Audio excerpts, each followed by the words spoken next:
echo of his car. நமது ஆண்டவரும் இரட்சகருமாகிய இயேசு கிறிஸ்துவின் நாமத்தில் உங்களை அன்புடன் வாழ்த்துகிறேன். మన ప్రభు రక్షకుడైన యేసుక్రీస్తు నామం నందున మిమ్మల్ని అందరినీ అభినందిస్తున్నాను. மறுபடியும் நாம் சந்திப்பதற்கு அவர் கொடுத்த வாய்ப்புக்காக நாம் அவருக்கு நன்றி செலுத்த கடமைப்பட்டிருக்கிறோம். మళ్ళీ మనందరినీ ఒకరినొకరు కలిసేదానికి మనకి ఇచ్చిన ఈ తరుణాన్ని బట్టి ఆయనకి స్తుతులు వందనాలు. மத்தேயு எழுதின சுவிசேஷம் 15ஆம் அதிகாரம் 28ஆம் வசனத்திலே ஒரு பகுதியை இப்படி நாம் படிக்கிறோம்.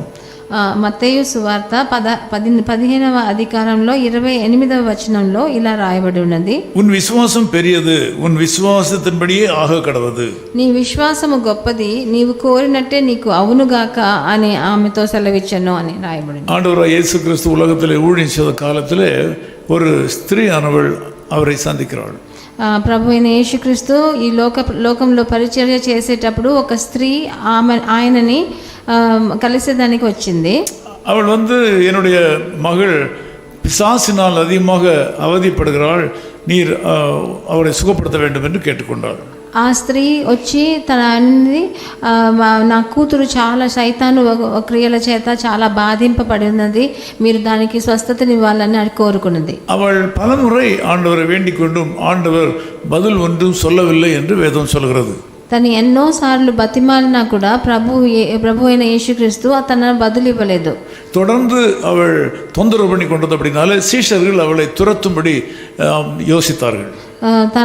ఆయన వదలకుండా ఆయన వెంట పడినప్పుడు అక్కడ తనకున్న శిష్యులు ఏం చేశారంటే తనని తరిమేయాలని చూశారు. அவள் ஆண்டவரை பார்த்து, இந்த ஸ்திரீ மிகவும் தொந்தரவு செய்து கொண்டிருக்கிறாள், நீரும் ஒன்றும் சொல்லவில்லை, ஒன்றும் செய்யவில்லை என்று சொன்னார்கள். శిష్యులు చెప్పారు, ఆ స్త్రీ చాలా మిమ్మల్ని అలసట చేస్తుంది, కానీ మీరు ఏమి జవాబు ఇవ్వట్లేదు అని ప్రభు దగ్గర చెప్పారు. இந்த சூழ்நிலையிலே ஆண்டவராகிய இயேசு கிறிஸ்து தம்முடைய வாயை திறந்து பேச ஆரம்பித்தார். అలాంటి పరిస్థితుల్లో ప్రభు అయిన యేసుక్రీస్తు తన నోరు విప్పి మాట్లాడడం మొదలు పెట్టాడు. அவள் அந்த ஸ்திரீயை பார்த்து சொன்னாள், நான் காணாமல் போன என்னுடைய சொந்த ஜனத்தை தேடும்படியாகத்தான் வந்திருக்கேன், உங்களை தேடி வரவில்லை என்று சொன்னார். అప్పుడు ప్రభు చెప్పాడు, నేను మా జనుల కోసం వచ్చాను, మీ కోసం రాలేదు అని ఆయన చెప్తున్నాడు. அவர் எந்த అర్థத்திலே சொன்னார் என்பது சரியாக புரியவில்லை. ఆయన ఏ అర్థంతో చెప్పాడని మనకి సరిగ్గా అర్థం కావట్లేదు.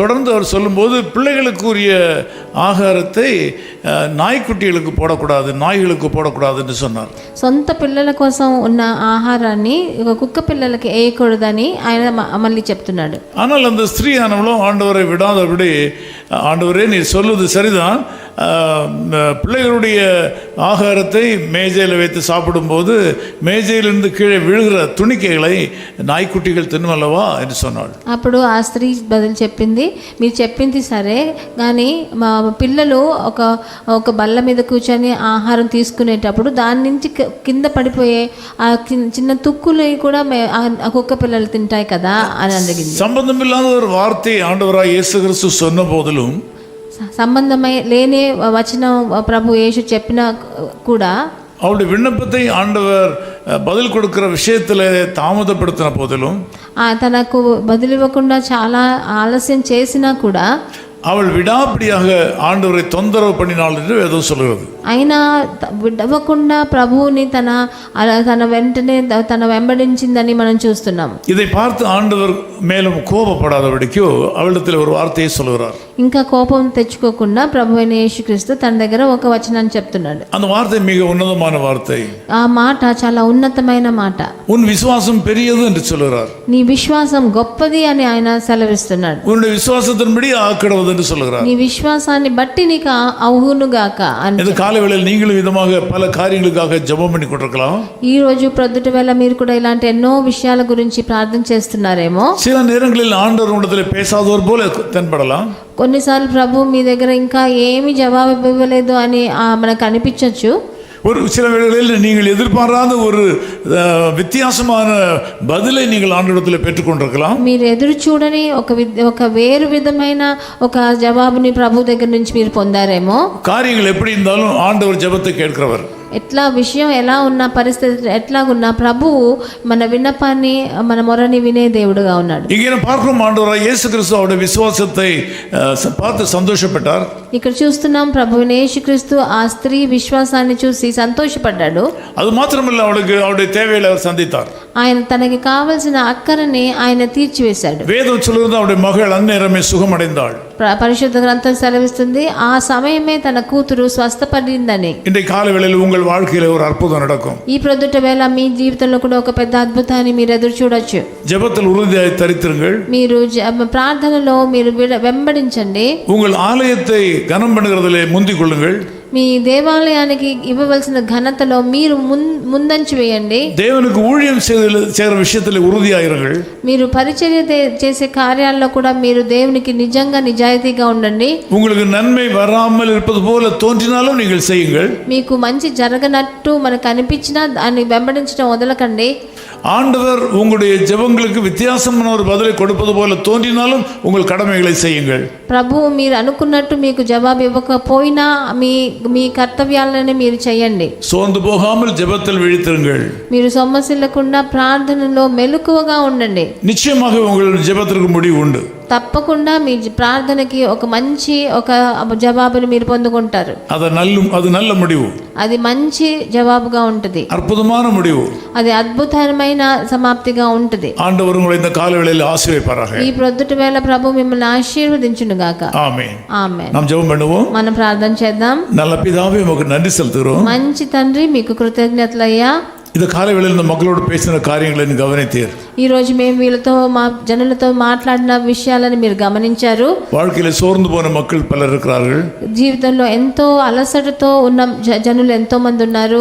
நல்ல காரியங்களுக்காக ஜெபம் பண்ணி உம்மிடத்திலிருந்து பதில் வராததனால சோர்ந்து போன மக்கள் இருக்கிறார்கள். వాళ్ళ జీవితంలో మంచి కార్యాలు జరగాలని ఎన్నోసార్లు ప్రార్థించి దొరకకుండా ఇంకా సొమ్మసిల్లిపోయిన వాళ్ళు. சில நேரங்களில் வந்த பதில் கூட நல்ல பதிலாக இல்லாதனால மனம் கசந்து போயிருக்கிறார்கள். కానీ ఎన్నోసార్లు వాళ్ళకు వచ్చిన జవాబు వారు అనుకున్నట్టు సంతోషకరంగా లేదని ఎంతో మంది సొమ్మసిల్లిపోయి ఉన్నారు. நீர் எங்கள் விசுவாசத்தை பார்க்கிறவர், உமக்கு ஸ்தோத்திரம். మీరు మా విశ్వాసాన్ని చూసే ప్రభువుగా ఉన్నారు, స్తుతులు. எங்கள் பொறுமையை கவனிக்கிறவர், உமக்கு நன்றி. మా సహనాన్ని మీరు చూసే ప్రభువుగా ఉన్నారు, అందుకని మీకు కృతజ్ఞతలు. இந்த சகோதரி தன்னுடைய மகளுக்கு சுகத்தை பெற்றுக்கொண்டார்கள். ఈ సహోదరి ఎట్లా తన కూతురికి స్వస్థతను పొందుకుందో அதே போல இந்த செய்தியை கேட்கிற எல்லாரும் இந்த நாளில் அவர்கள் கேட்கிற காரியங்களை பெற்றுக்கொள்வார்களாக. అలాగే ఈ దైవజనులు ఎవరంతా నా ప్రార్థన వింటున్నారో వాళ్ళ జీవితానికి కావలసిన జవాబును వాళ్ళు పొందుకొందురుగాక. வியாதிகள் மாறுவதாக. వాళ్ళ అనారోగ్యం మారిపోని. சாபங்கள் மாறுவதாக. వాళ్ళ శాపాలన్నీ తొలగిపోని. விக்கினங்கள் மாறுவதாக. వాళ్ళకున్న అడ్డంకులన్నీ మారిపోని. యేసు క్రీస్తువిன் நாமத்தில் ஜெபிக்கிறோம் பிதாவே. ప్రభువైన యేసుక్రీస్తు నామమునందున వేడుకుంటున్నాం తండ్రి. ஆமென். ஆமென். காலையில் பனி போல் மாயமாய் உலகம் வாயமாய் நீங்கிவிடும். காலையில் பனி போல் மாயமாய் உலகம் வாயமாய் நீங்கிவிடும். என்றும் கர்த்தரின் பாதம் நிச்சயம் நம்பு கருத்தாய் நீ மனமே. தேனினை மயிலும் இயேசுவின் நாமம் திவ்ய மதுரமாமே. அதை தேடியே நாடி ஓடியே வருவீர் திருச்சபையானோரே. தேனினை மயிலும் இயேசுவின் நாமம் திவ்ய மதுரமாமே.